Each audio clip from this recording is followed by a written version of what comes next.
I am not teaching, I am publicly learning. But hi and welcome to Learning for the Life in UK test part 279. We are just answering your question at the end of the chapter later. While doing risk training, that you participate in risk training, that is at your own risk. So 2 questions you already have. Now the next two.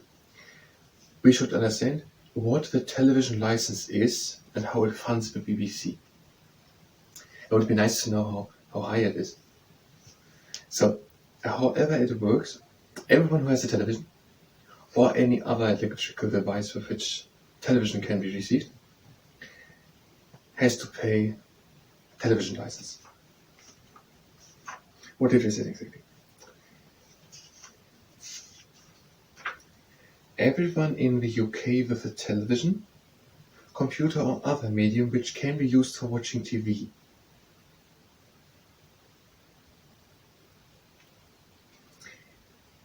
has to have a television license. So that is who it has to have, and so basically everyone. And these people are paying then this television license, and from that television license the people working at the BBC are paid, and they can do with that money different types of television programs. They get also some state funding, but they are independent of the government. How it funds the BBC, I think that is it. Some of the places of interest to visit in the UK, some only. So in this case, it's enough to know London Eye and Big Ben, and the other one we don't need. Following just this sentence, and by the other thing, to understand the development of British cinema, we should take another 1,000 books and learn them to be able to answer that if it would be a question. Now what I mean is there are more places of interest in the United Kingdom than listed here. We had not really learned them, but it fits to go over them again right now. Places of interest. We're starting with a little introduction. So there are many places for biking, mountaineering and hill walking. I don't know what mountaineering is. There are 50 national parks. We know 2 by name. What's it by name? No. 2 by name. The one is the Trossachs National Park and the other one is the Snowdonia, something like that. And was there, yes, and the District Lake. Was it District Lake? The Lake District. We're gonna learn them later. So we know 3. Snowdonia.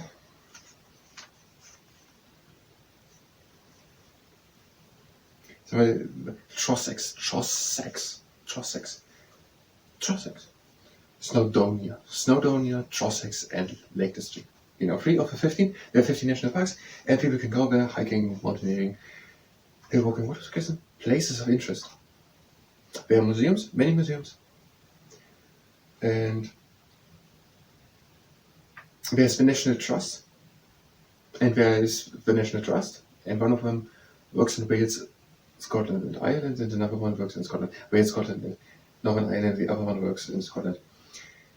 And they have together 60,000 volunteer helpers. I still think that is not full time, but whatever. They were founded in 1895. The National Trust. Which one? They work to preserve important buildings, the coastline and the countryside. So the places of interest, I think they mean now the Big Ben, that is the clock, that is the bell inside of the Elizabeth Tower, in the clock at the top, next to the House of Parliament. It was renamed in 2012 for the Diamond Jubileum of Queen Elizabeth II's reign, Elizabeth Tower. And then we have the Eden Project, that are these biomes somewhere in Cornwall, and there's specific environment in it that all the plants of all the world can grow. And then there's Edinburgh Castle, which is in Edinburgh, and that dates back to the medieval times. It's a big part of the skyline of Edinburgh. It's looked after by the Historic Environment Scotland. Then we have the Giant's Causeway. These are volcanic lava formed them 50 million years ago. They are, I think it was Northeast Ireland. There are many legends how they actually appear. A part of that think the full 50 million years ago. Now, and there's also Loch Lomond, and in the Trossachs National Park, I'm saying and the Trossachs, it's a part of the Trossachs National Park is the Loch Lomond. And that is the largest freshwater lake. Loch Lomond is the largest expanse. I know what we mean. Expanse. Let's look what we have said for the other one. No, I don't know what we mean. I have the assumption. The biggest stretch of water is Windermere. It's the largest expanse. So that means it is the largest expanded water. It doesn't mean it is the most water, because the most water could also be in a very, very deep lake. Now, assume you have the lake which is 1 meter, but it is 100 meters deep. Now, that lake is, if you stand next to just a meter, it's a very small lake. But it actually is 100 meters deep, so it has 100 cubic meter of water. And then there's another lake that is 10 meters long, but it's only 1 meter deep. Now, that lake seems to be way longer, but it is just 1 meter deep, so it has also only 10 cubic meter. It's only 1 meter deep. And the other one, that is 100 meters deep, that has way more water in it. So one of them is the largest by expanse, 10 meters are clearly the longest, but the other one has more water in it because it is way, way deeper. So if we're talking of a Loch Lomond with the largest expanse of water, it could be that it is the largest body of water by size at the top. But I don't know. And when we're having here, the biggest stretch of water is Windermere, but that could be maybe just in the Lake District, something like that. But I think it was Windermere, which is actually the largest extent of water in the United Kingdom. Yes, Loch Lomond and the national park called Trossachs. Then we had the London Eye in London for the Jubilee in the year 2008, but it's still important for the Sylvester, the New Year's celebration every year. And it is a Ferris wheel. So these things are called Ferris. And then we have Snowdonia. That's in North Wales. So Snowdonia and North Wales. You can actually remember from that place now, where Snowdon is, the highest mountain of Scotland. Of Wales. Snowdon. 2000. No, it's not this year. They don't say how high it is, but it was when in that other book. And when we have the Tower of London, that dates back to the Norman time, to the Norman Conquest, 1066. Then the conquerors started, let the building start. And there are the German borders, also known beef feeders. Human borders of beef feeders, and they're telling people who go to visit there what's all around there. And then the Lake District, that is in England. It's the largest national park of England. It has many lakes and mountains, and the biggest stretch of water is Windermere. And something with the name wastewater was in 2007 voted by some people watching television as the most beautiful view of England, as Britain's favorite view. That's it. We're through with the chapter. We're going to go a couple of times back and learn all these things. If you're just here for the new things, for the next chapter, which will be the UK government, the law, where does it start? Somewhere does it start. For the UK government, the law, and your role. And you can just go to the next chapter, to the next part of the video. If not, you can also, at your own risk, participate now in the REG training. Having a good and stable stand. The arms are next to us, hands forward to fists, and we bring the fists down and up. And we're having 3 rules. The first rule is that we're stopping immediately as soon as we feel pain. The second rule is that we are going only as fast as we can go with a little bit of effort. And the third rule is that we are not overdoing it.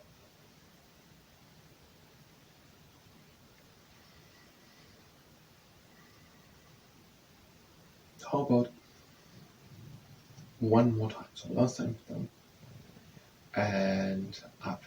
And now we're going on to the next exercise, that is the flashlight. That just was a spotlight, not a flashlight. Same setup. Now we turn the fists to the inside and to the outside.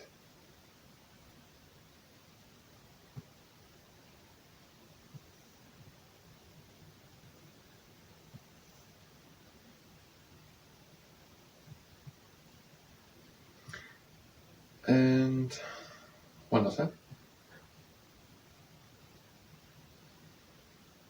Now we're doing magician. Flat hands, and same to the inside, and to the outside.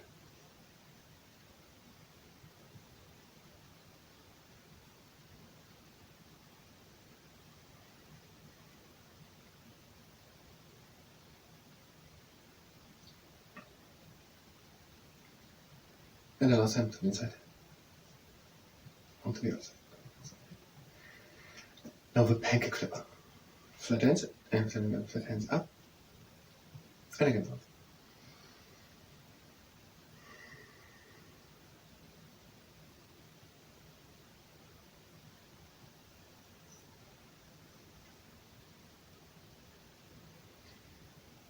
And let's do it one more time. And we're having our next exercise, the quadrangular castle architect. Both hands with fists out, and then bring them to the inside, and up, and to the outside, down, and to the inside. Now we are going around, down, to the outside, up, and to the inside. And last exercise, the crab anchors to a fever. Hand next to it, hand palm to a fist, and we're bringing it down, and now we're pressing carefully against it.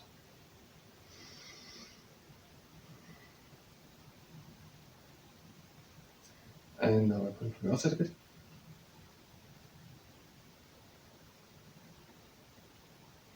Pressing a bit from the top.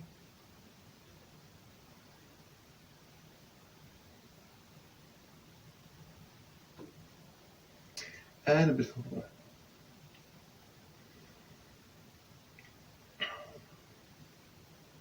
On the other side, hands fall to a fist, and we're bringing it down. And we're pressing carefully against it.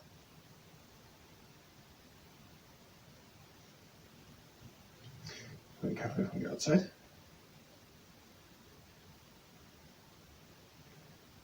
Pressing carefully from the top.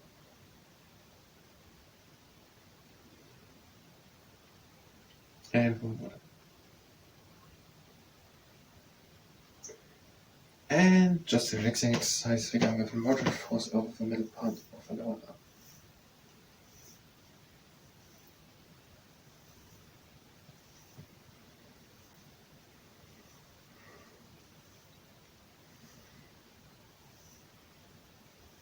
And with your weight.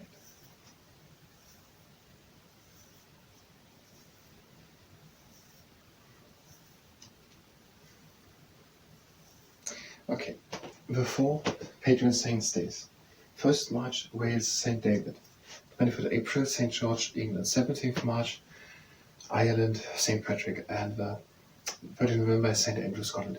Then the 4 flowers. England has the rose, Ireland the shamrock, Scotland the thistle, and Wales the daffodil. Now the ingredients of Ulster fry: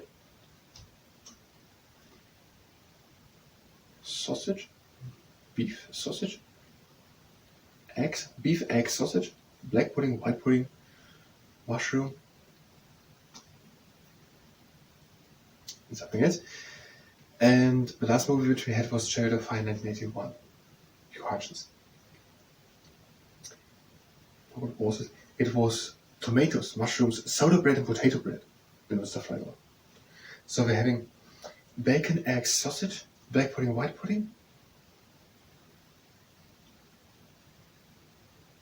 tomatoes, mushroom, potato bread, and sour bread. Haggis. Roasted sweet onions oatmeal. Roasted sweet onions oatmeal. Okay, after Chariots of Fire 1981, Hugh Hutchins had already The Killing Fields, Roland Joff. The Killing Fields, Roland Joff.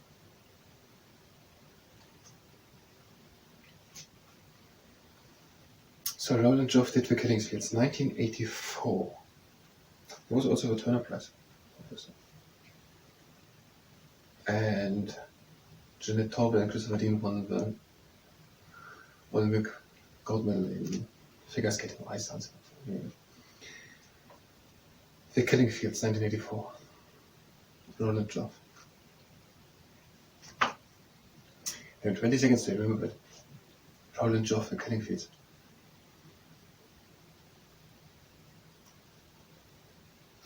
I don't know, Roland Joff, The Killing Fields. I thank you very much, and until next time.